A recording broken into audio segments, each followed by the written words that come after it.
ce soir, Be'ezrat Hashem, nous allons débuter la halakha relative au Gomel, vous savez la bracha que l'on doit réciter lorsque l'on a été épargné de ces différentes situations que la halakha évoque.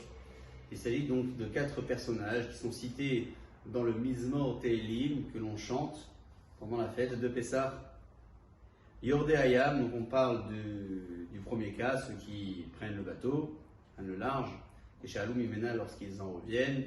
Olchem Idbariot, ce sont ceux qui traversent le désert lorsqu'ils arrivent dans la ville. Mishayach Olev Initrapé, celui qui était malade et qui a été guéri. Et enfin, Mishayach Havush Beveta Asurim Meyatsa, celui qui était en prison et qui a été libéré.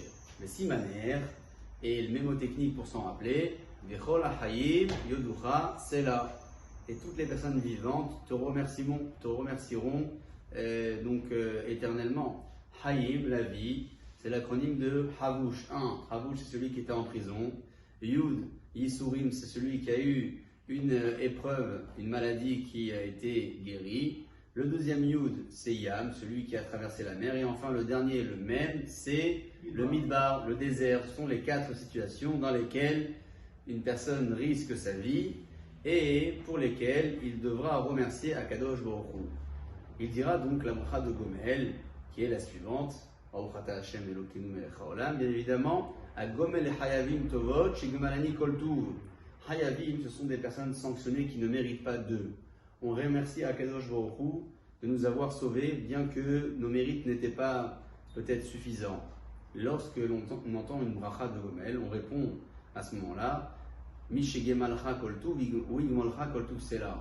Celui qui t'a accordé ce bien, qu'il te l'accorde toujours et éternellement. C'est une beracha que l'on dit en retour lorsqu'on a entendu une personne remercier Akadosh Baruch Hu.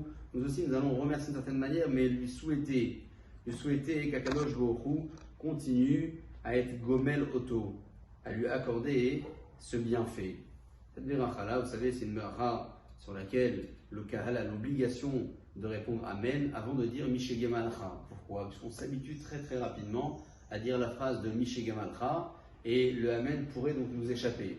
Il est donc important de rappeler que dans un premier lieu, lorsqu'on entend la bracha du Gomel, on dira tout d'abord Amen, comme lorsqu'on entend tout type de bracha. Une fois que le Amen a été dit, à ce moment-là, on dira Mishegemalcha koltuv, Wigmalcha koltuv la netzar sela, de telle sorte à souhaiter à cette personne-là d'être sauvée encore à d'autres occasions de Ruchim Tihiyu.